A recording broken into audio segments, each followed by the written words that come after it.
Then switching to the Senate, there's that Franken case. What to do there? Some are calling for him to resign. Others saying they got to do something. To Politico congressional reporter Elana Schor. Elana, where is this one going right now? What do you think?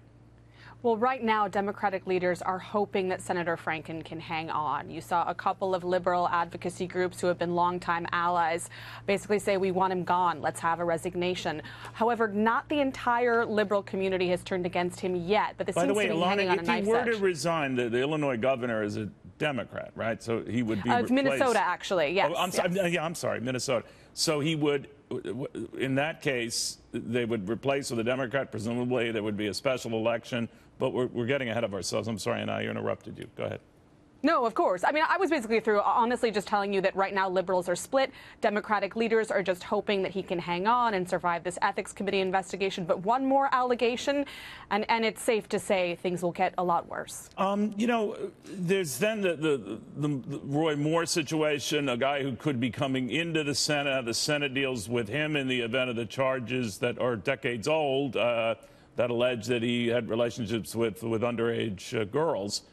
I'm wondering how the Senate and the House sort of coordinate on this sort of thing, because, first of all, I didn't know that they have available to them funds that they could use to deal with these types of cases.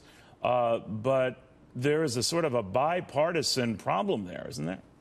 Absolutely, there's a bipartisan problem there. And it's important to remember this fund we're talking about, the money for the Conyers case did not even come out of that fund. So we have no way of knowing how many of these cases are settled with personal office money, which, as your reporter noted, is also taxpayer money. So you have Conyers denying it, but wouldn't there simply be checks that would show it with either his signature or you know, staff member's signature?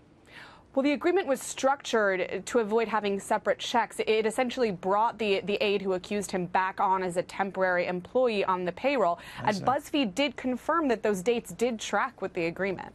You know, Elana, I know I'm comparing apples and oranges, but if you'll indulge my point here, and of course this is coming from a guy who works at a network very familiar with these type of stories over the last year and a half. Now the Charlie Rose situation. Is there a sense on Capitol Hill that this is a pervasive problem, that I've heard some liberals, for example, calling for laws to slap down on it or to exact standards that go beyond just behavioral guidelines? So what's the latest sense you're getting down there? Absolutely, there's a sense that it's a bipartisan problem, but there are House Republicans who have signed on to Jackie Spear's bill. No Senate Republican has signed on to that counterpart bill, which is introduced by Kirsten Gillibrand. So it's bipartisan, but I think the outcry you're hearing has yet to translate into serious support from both parties for any proposal to fix it.